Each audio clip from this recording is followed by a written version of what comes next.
Madame, Monsieur, bonsoir, bienvenue dans ce journal. Voici ce qui domine l'actualité. Concours exceptionnel de recrutement de 10 300 enseignants du primaire et du secondaire. Le Premier ministre était ce dimanche au lycée moderne d'Abobo pour le lancement des compositions. L'État veut combler le déficit dans le secteur, mais aussi assurer sa politique de l'école obligatoire et gratuite. On fera le tour des centres d'examen dans ce journal. La sécurité dans le Sahel et la situation des personnes non déclarées à la naissance. Les parlementaires francophones de la région Afrique veulent apporter des solutions. Il s'est tenu au Burkina Faso la 11e conférence des présidents d'assemblée de cette organisation. Les présidents du Sénat et de l'Assemblée nationale de Côte d'Ivoire étaient à la rencontre. Et puis la Côte d'Ivoire veut une administration moderne pour un service de qualité aux populations. Le ministère est chargé de la modernisation et l'innovation. Raymond Goudou Kofi était l'invité de l'émission Les Salons de Radio Côte d'Ivoire. Elle a expliqué les réformes déjà engagées. Le Premier ministre a procédé au lancement du concours de recrutement exceptionnel de 10 300 enseignants. Amadou Gon Coulibaly était ce dimanche au lycée moderne d'Abobo, un recrutement qui s'inscrit dans le cadre du programme social du gouvernement. L'objectif est de combler le déficit d'enseignants et de garantir une éducation de qualité. Alexis Ouedraogo. Lycée moderne d'Abobo ce dimanche, Amadou Gon Coulibaly procède au lancement du concours de recrutement exceptionnel de 10 300 enseignants. Entre deux mots d'encouragement, une doléance d'une candidate, revoir à la hausse le nombre de recrues. Que nous autres, là, qui avons passé au moins 4 fois, 3 fois, là, on puisse avoir l'espoir, c'est facile à d'avoir. L'occasion pour le chef du gouvernement d'expliquer le chiffre de 10 300 enseignants retenus. Pour ce qui est de ce concours, c'est exceptionnel. Il s'agit de combler un déficit qui a été évalué sur la base d'une réalité et de besoins donc objectifs. Mais travaillez bien, au lieu de prier pour que la prochaine fois, vous ayez ceci ou cela, travaillez bien et vous allez être admise. Le recrutement exceptionnel d'enseignants s'inscrit dans le cadre de la politique du gouvernement d'accorder la gratuité de l'école pour les enfants de 6 à 16 ans. Il est soutenu par la mise en œuvre d'un vaste programme de construction et d'équipement d'établissements scolaires sur toute l'étendue du territoire. L'investissement le plus important pour l'avenir d'un pays, c'est l'investissement dans l'éducation. C'est pour cela que la décision de l'éducation donc, pour tous a été prise. Et c'est pour cela que le gouvernement se donne donc les moyens, en décidant de combler le déficit en enseignants, qui a été évalué par Madame le ministre de l'Éducation nationale à environ donc 10 300, et ceci en dehors des recrutements qui se font de manière normale, donc par des concours. Elle a d'ailleurs lancé hier donc, le concours donc, normal d'entrée au CAFOP. Au-delà du secteur de l'éducation, le gouvernement est aussi engagé à travailler au bien-être des populations. Nous avons noté qu'il était important, et le président de la République a décidé ainsi, que 2019 et 2020 permettent de régler au quotidien les questions auxquelles nos compatriotes sont confrontés tous les jours. L'accès à l'eau, l'accès à l'électricité, l'emploi donc des jeunes, l'éducation, la santé, etc. Donc je veux que tout le monde sache que c'est avec une grande détermination que le gouvernement, sous l'autorité du chef de l'État, mettra en œuvre le programme social du gouvernement. Je note que certains hommes politiques parcourent le pays parce qu'ils savent que nous allons régler tous ces problèmes pour faire croire aux populations que c'est parce qu'ils sont allés ici et là qu'après le gouvernement a fait telle ou telle chose. Il faut leur dire ils n'ont ni la capacité ni la compétence de faire injonction au gouvernement pour faire quoi que ce soit. Ce que nous sommes en train de faire, nous le faisons parce que nous l'avons pensé, nous avons identifié les besoins et nous allons mettre en œuvre tout ce que nous avons promis aux Ivoiriens, que ce soit dans l'eau, dans l'électricité, dans l'éducation, dans la santé ou au niveau de l'emploi des jeunes. Samedi, ils étaient un peu plus de 58 000 candidats à composer pour les 6 000 places du concours ordinaire du CAFOP, instituteur adjoint. Ce recrutement d'enseignants vise à renforcer le dispositif en place, une réponse du gouvernement aux attentes des populations. Le ministre Albert François Amicha était dans un centre de composition à Trècheville. Mamadou Kouassi. 3 centres pour accueillir les 1500 candidats au concours de recrutement direct des instituteurs adjoints dans la commune de Trècheville. Ces candidats ont reçu la visite du ministre François Albert Amicha, représentant le ministre de l'Éducation nationale. Il est allé les encourager et les inviter à la concentration. Albert François Amicha soutient que cette action sociale du gouvernement permet d'œuvrer pour une école de qualité. C'est un effort que le président de la République a accepté, que le gouvernement puisse consentir en recrutant de manière exceptionnelle plus de 10 000 enseignants. Donc cela vous permet d'avoir un emploi. Deuxième objectif, c'est de permettre à notre système éducatif d'être plus compétitif, d'être plus performant. Ces candidats composent dans 3 matières, à savoir le français, les mathématiques et la culture générale. Rendons-nous à présent à Bouaké pour d'autres échos de ce concours exceptionnel. C'est une réponse à l'épineuse question du chômage des jeunes. Le ministre Koné Amadou a visité des centres d'examen. Il a décliné les objectifs de cette initiative du gouvernement. Charles Tatou. 6 884 candidats issus de la région de Gbekes sont dans la compétition du recrutement exceptionnel d'enseignants dans le préscolaire et primaire. Repartis dans 14 centres d'examen, tous ont répondu présent. Ils affrontent l'examen qui a commencé par l'épreuve de mathématiques. Ce recrutement exceptionnel d'enseignants concrétise le programme d'action sociale du gouvernement. Donc le programme social du gouvernement de 785 milliards de francs CFA réserve une part importante à l'éducation nationale et au secteur de la santé, donc comme vous le savez. Donc c'est une très très bonne nouvelle. Et le recrutement dans le secteur de l'enseignement fait partie de ce programme social-là et qui démarre donc de façon beaucoup plus concrète pour les populations. Nous faisons le tour pour voir comment les choses se passent. L'ambiance est bonne, les candidats sont concentrés. Je constate que plus de 60% des candidats sont des femmes. Sur les 6 884 candidats, 2 884 proviennent de la direction régionale de Bouaké 1 et le reste pour la direction régionale de Bouaké 2. Un recrutement d'enseignants pour répondre aux attentes des populations. Le gouvernement veut aussi un service public de qualité. Il doit être innovant. Un ministère est donc chargé de la modernisation de l'administration. La ministre Raymond Goudou Kofi était ce dimanche à l'émission Les Salons de Radio Côte d'Ivoire. Elle a expliqué toutes les réformes engagées par son département ministériel. Des détails avec Grace Kando. Le ministre de la Modernisation et de l'Innovation du service public invitait des salons de Radio Côte d'Ivoire. L'émission s'inscrit dans le cadre du programme social du gouvernement. Au cours des échanges, plusieurs sujets sont passés en revue. En ligne de mire, les missions assignées à ce département ministériel. Nos missions, c'est de coordonner toutes les activités dans le cadre de la modernisation qui ont déjà été menées par les autres département ministériel. Nous avons en charge d'élaborer la politique de l'informatisation. Nous sommes en train d'y travailler. Bientôt, nous allons faire un atelier qui va permettre justement de prendre l'avis de tous les départements concernés par cette politique d'informatisation. Et puis, nous avons d'autres activités en lien telles que la moralisation de notre petite population concernant les fonctionnaires. C'est important. Nous avons la transparence, n'est-ce pas, de nos structures. Tout cela conduit à la gouvernance. Il faut qu'il y ait également la formation adéquate, l'information juste et permettre également d'avoir une administration tout à fait efficace et d'accès facile.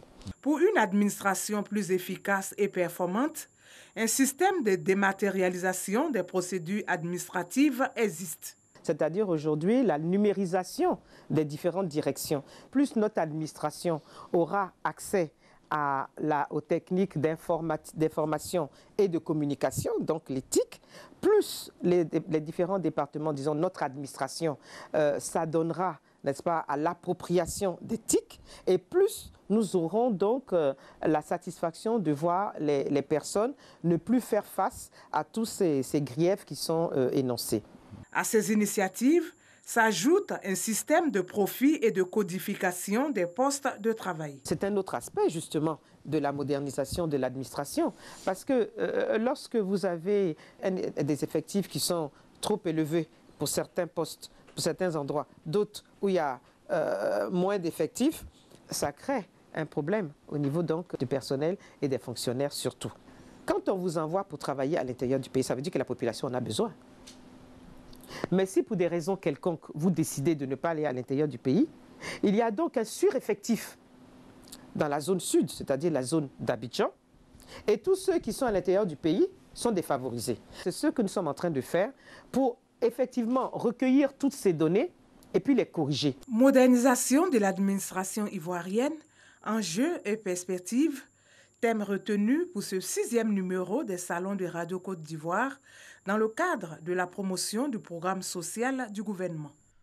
Le ministère de l'Emploi et de la Protection sociale porte à la connaissance de la population vivant en Côte d'Ivoire qu'en application de l'article 24.2 de la loi numéro 2015-532 du 20 juillet 2015 portant Code du travail, le mercredi 1er mai 2019, jour de la fête du travail, est déclaré jour férié, chômé et payé sur toute l'étendue du territoire national. Je vous emmène à présent à Ouagadougou, au Burkina Faso. Ici est tenue la 11e conférence des présidents d'assemblée parlementaire de la francophonie région Afrique. Au menu, la sécurité dans le Sahel et la situation des personnes non déclarées à la naissance. Les parlementaires invités à plus d'engagement dans cette lutte. La Côte d'Ivoire a pris part à cette rencontre avec les présidents du Sénat et de l'Assemblée nationale. Envoyé spécial Moussa Konaté. La situation sécuritaire au Sahel et la non-déclaration des naissances demeure une préoccupation pour les parlementaires de l'espace francophone. Des sujets au cœur de la 11e conférence des présidents d'assemblée et de section de la région Afrique de l'APF, l'Assemblée parlementaire de la francophonie. Réunis à Ouagadougou, capitale du Burkina Faso, les parlementaires africains francophones se penchent sur ces questions. Certains de nos États sont confrontés au terrorisme, au crime organisé transfrontalier et au trafic d'êtres humains sans précédent dans leur histoire. Le péril est communautaire, la riposte doit être communautaire et notre organisation l'a si bien compris. L'autre fléau est la situation de l'état civil dans notre continent. Selon l'UNICEF, en 2016, près de 50% des individus non enregistrés se trouvent en Afrique. L'Afrique, fortement touchée par le phénomène des personnes non enregistrées à l'état civil. La zone du Sahel, environ 3,53 millions de kilomètres carrés, en proie aux attaques terroristes récurrentes ces dernières années. Les parlementaires africains sont invités à plus d'engagement pour faire face à ces fléaux. Les pays d'Afrique se disent que ce combat qui se mène au Sahel contre le terrorisme et contre les forces négatives est leur combat d'abord, avant d'être le combat de quelqu'un d'autre, même si nous avons des partenaires qui nous soutiennent. Donc nous attendons nos parlementaires que cela soit toujours au-devant de leurs préoccupations. Qu'ils mobilisent nos États, qu'ils mobilisent nos partenaires pour nous permettre de faire face à ce fléau du terrorisme qui, malheureusement, n'a pas de frontières. Comment voulez-vous qu'un jeune enfant puisse assurer son avenir et être en mesure de prendre en charge sa famille si déjà il n'arrive pas à traverser le cadre de l'école primaire, tout simplement parce qu'il n'a pas de pièce d'identité, il n'a pas d'acte civil. Et nous pensons aussi que la femme, comment voulez-vous qu'elle puisse bénéficier d'un prêt dans le cadre d'une activité génératrice de revenus si déjà elle n'a pas la possibilité d'être reconnue sur le plan légal. Dans les États où cela existe, il est bon que le cadre juridique soit toiletté pour coller aux exigences du moment. La conférence des présidents est l'instance de haut niveau au sein de l'APF pour échanger sur des problèmes d'intérêt majeurs. Elle est composée de 27 pays membres dont la Côte d'Ivoire, représentée à cette rencontre par les présidents du Sénat, Jeannot Ahoussou-Kouadio, et de l'Assemblée nationale, Amadou Soumaoro. Les États membres de l'APF doivent mutualiser leurs moyens et leurs ressources pour faire face à tous les défis qui se posent à nous, surtout dans cette région du Sahel. Nous avons abordé la question des enfants exposés à l'apatridie. Alors ce que nous avons décidé, c'est d'encourager tous les États à se doter d'instruments d'état civil et à moderniser nos structures d'état civil afin qu'aucun enfant ne soit laissé pour compte. La rencontre de Ouagadougou a enregistré l'adoption de l'ordre du jour de la 27e Assemblée régionale Afrique prévue à Rabat au Maroc en juin prochain. La 12e conférence des présidents d'assemblée et de section de la région Afrique de l'APF se tiendra à Kigali au Rwanda en mars 2020. En politique nationale, les cadres du RHDP expliquent la vision du parti aux populations. Le ministre Ali Koulibaly, à la tête d'une délégation dans le département de Dabakala, il a parlé de la stabilité politique et du développement économique de la Côte d'Ivoire, une politique à laquelle adhère la population, nous dit Soro Corona. Satama Sokoro, Satama Sokora et Bassawa, première étape de la tournée d'explication et d'information des messagers du RHDP. Rassemblement des oufoutistes pour la démocratie et la paix dans le département de Dabakala. Un déplacement pour toujours rester en contact avec les populations. Occasion également pour présenter la vision du développement économique et social de la Côte d'Ivoire sous le leadership du président Alassane Ouattara. Le soutien au président de la République est total. Ce que j'ai constaté, c'est que les populations de Dabakala adhèrent totalement au socle de valeurs que prône le président de la République. Les membres du conseil politique et les cadres du RHDP sont revenus sur les investissements faits à Dabakala. Le secteur de l'électricité, où nous étions à un taux d'électrification de 9,36%, aujourd'hui où je vous parle, nous sommes à un taux d'électrification de 73%. Le contexte macroéconomique que présente aujourd'hui la politique du président de la République fait de telle sorte qu'un grand groupement comme le RHDP apparaît comme le seul à pouvoir soutenir la paix. Satama Sokora est pour le RHDP parce que c'est de façon volontaire que la population a adhéré. Donc nous demeurons toujours RHDP. Un seul point exprimé par les populations du département de Dabakala. Nos populations ont soif de voir le président de la République. Et donc, elle l'invite à fixer la date de la visite d'État qu'il entend effectuer dans le Hambol. Tout en saluant les acquis pour le développement, les populations ont émis quelques doléances. Le bitumage de l'As Boaké Bassawa, la construction de nouveaux centres de santé et de pompes villageoises. Les mouvements de soutien au RHDP sont également sur le terrain. Action Prado a effectué sa rentrée politique. C'était hier samedi à Yopougon. Au cours de ce rassemblement, les actions de développement du président Alassane Ouattara et du gouvernement présentées. Cette organisation veut mobiliser plus de militants. Le mouvement Action Prado consacre sa rentrée politique à la victoire du RHDP en 2020. Action Prado veut faire la promotion des réalisations de l'équipe gouvernementale. Votre présence est une preuve implacable de votre intérêt et de votre implication pour la défense et la promotion des idéaux et les réalisations du président Alassane Ouattara. La mobilisation est spéciale. Le président de la Côte d'Ivoire est en action à tous les niveaux de la vie des Ivoiriens. Les sympathisants RHDP sont de la mobilisation des troupes. C'est pour cette raison que le président Alassane Ouattara a créé beaucoup d'emplois pour les jeunes. Plus de 2000 emplois créés depuis son accession à la magistrature. C'est pour cette raison que cette année, plus de 10 000 enseignants seront encore recrutés. C'est à ce monsieur-là qu'on a voulu ressembler, à ce grand bâtisseur, pas seulement de la Côte d'Ivoire, parce qu'il est l'inspiration de tous les autres pays africains. Vous voyez le palais diplomatique en Côte d'Ivoire ici. Créé en 2013, Action Prado entend investir l'espace national pour la victoire du RHDP en 2020. Un reportage de Wedon Télé Soro dans un commentaire d'Alexis Ouedraogo. On parle d'une autre rentrée, celle de la jeunesse panafricaine et démocratique. C'était à Boaké en présence du ministre Koné Adama. C'était le lancement des activités pour l'année 2019. Au cours de cette rencontre, ils ont également réfléchi sur la question de l'insertion socio-professionnelle des jeunes. Le reportage de Kader Sogodogo. Ils sont venus de toute la Côte d'Ivoire, mais également de la Tunisie, du Mali et du Burkina Faso. Ces jeunes membres de la jeunesse panafricaine et démocratique, JIPAD, qui militent pour la paix, la dignité et la justice dans tous les États africains.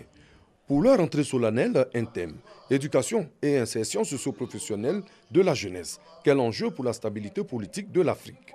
Le grand défi aujourd'hui pour nous, c'est d'avoir une jeunesse consciente, une jeunesse qui apporte plus à la nation, peu importe le pays. Cette rentrée 2019 de la JIPAD avait pour parrain le ministre de la Communication et des Médias, Sidi Touré. Son représentant est porteur d'un message. Nous avons reçu aujourd'hui des jeunesse de Bouaké et surtout de toute l'Afrique, une jeunesse disciplinée, consciente, responsable, qui connaît sa place. Parce que sa place, c'est dans le développement, sa place, c'est dans la paix, sa place, c'est dans la démocratie. Il est aux côtés de cette jeunesse. Quoi de plus normal pour le ministre des Transports de saluer cette forte mobilisation. Félicitations pour cette importante mobilisation. Nous savons que nous pourrons continuer de compter sur vous pour mobiliser donc la jeunesse ivoirienne au civisme, au travail et au développement. Prochaine étape, une tournée africaine où la JIPAD ira à la rencontre des jeunes de plusieurs pays africains afin de donner un impact positif aux politiques d'insertion des jeunes. L'État veut mieux planifier le développement de nos villes. Un plan d'urbanisation directeur Horizon 2025 est conçu. Il a été remis aux chefs-lieux de région et de district dans le cadre du Dimanche Magazine. Hamza Diaby a reçu le directeur de l'urbanisme au ministère de la Construction, du Logement et de l'Urbanisme. Krakouman nous donne des détails sur ce plan. Le plan d'urbanisme directeur est un outil prospectif et réglementaire qui permet aux gestionnaires de la ville d'avoir une vue sur le long terme. Et ça, c'est à l'horizon 2025. Et pour ces études, nous avons pris l'horizon 2025 parce qu'il s'agit des villes moyennes. Mais pour la ville d'Abidjan, c'est l'horizon 2030. Et donc, ces études qui vont permettre d'ici 2025 de pouvoir faire les projections nécessaires pour réaliser les infrastructures, pour réaliser les équipements, il faut avoir projeté ces espaces bien avant. C'est ce qui arrive souvent quand il n'y a pas de... Ce qui arrive souvent quand il n'y a pas eu de projection, c'est que c'est au moment de réaliser les projets qu'on se met à chercher de l'espace. Et là, dans l'urgence, on ne peut pas être efficace. Et donc, ces outils de planification permettent en réalité d'avoir de la visibilité dans le financement, dans l'investissement et dans la mise en œuvre des outils de planification. Nous avons des villes qui s'étalent de manière horizontale et par une succession de lotissements sans une étude préalable qui permette de projeter le développement. Et je pense que cette action va permettre inévitablement de mettre fin à cette anarchie. C'est l'une des caractéristiques phares du Nord, le balanfon, un instrument de musique traditionnel, d'ailleurs patrimoine immatériel de l'UNESCO. Un festival initié également pour sa pérennité, le Djegele Festival. Il est organisé par l'ONG Abidjan Festival et le Palais de la Culture. Un festival international du balanfon qui a lieu chaque année. Moyen d'expression culturelle, c'est aussi une plateforme de valorisation de cet instrument. C'est la ministre Mariatou Kone qui a lancé la 4e édition à Bundiali, à Mississoko.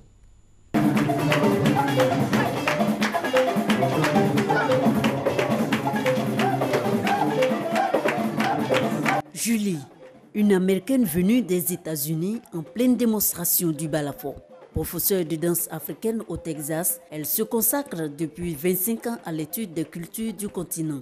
Pour vivre le Djegele Festival et l'art du balafon dans toute sa dimension originelle, l'enseignante a parcouru plus de 10 000 kilomètres. Mais je suis ici pour travailler avec les artistes ici à Côte d'Ivoire. Avant, j'étais au Mali aussi, à Bamako et Ségou, pour découvrir. La ministre Mariatou Kone, elle également n'a pas pu résister au son du Djegele. Initié en 2016, le Djegele Festival redonne vie et couleur au balafon. Un festival désormais international qui attire partenaires institutionnels, financiers, professionnels du tourisme et artisans. C'est déjà enraciné, mais les choses peuvent disparaître, comme le disait quelqu'un tout à l'heure.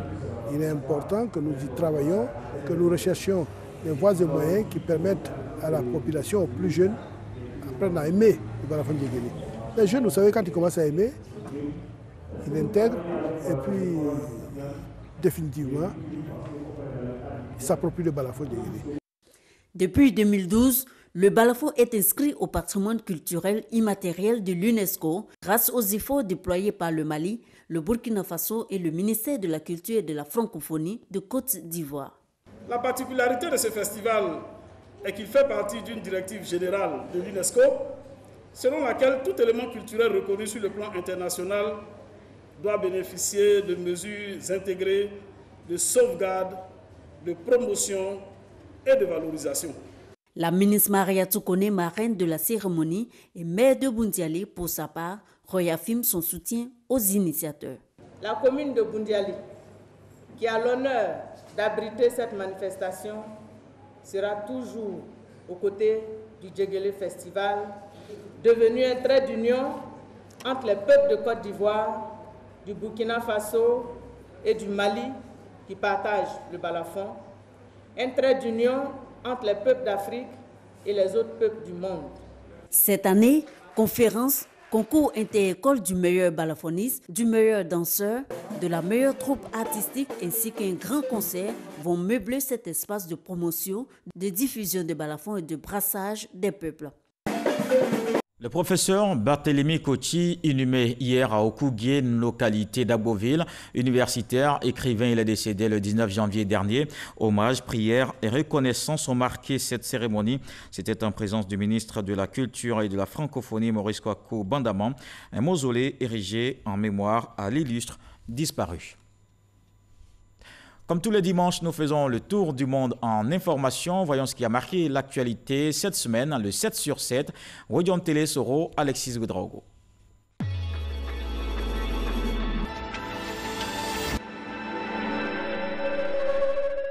La Maison-Blanche a confirmé le non-renouvellement des dérogations aux importateurs du pétrole iranien, une mesure qui entrera en vigueur à partir du 2 mai 2019. Donald Trump vise ainsi porter à zéro les exportations du brut iranien. De son côté, Téhéran estime que cette décision est illégale. En Afrique australe, la grande phase expérimentale du vaccin RTS-S, distribué sous le nom scientifique Mouskori, a été lancée au Malawi.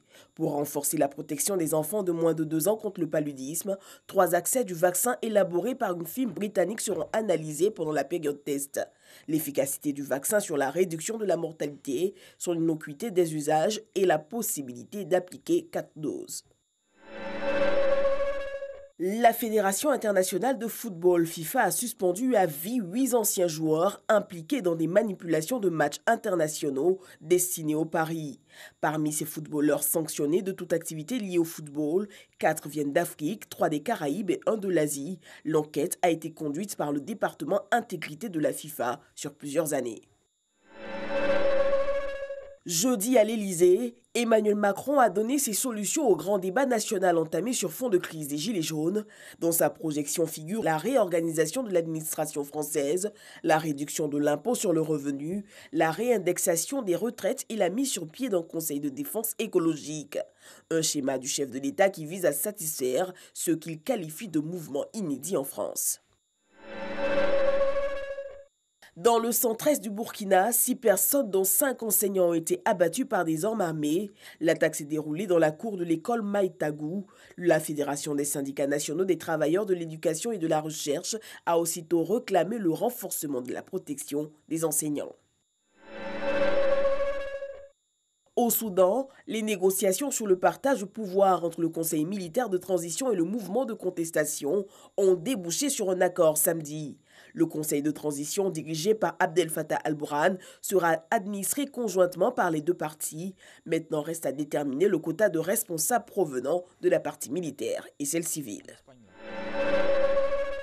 Jour de législative ce dimanche au Bénin. Malgré le mécontentement de l'opposition non retenu par la Commission électorale nationale autonome, les bureaux de vote ont ouvert. Les électeurs béninois choisiront les 83 députés du pays entre les 2 partis de la mouvance présidentielle autorisés à prendre part au scrutin.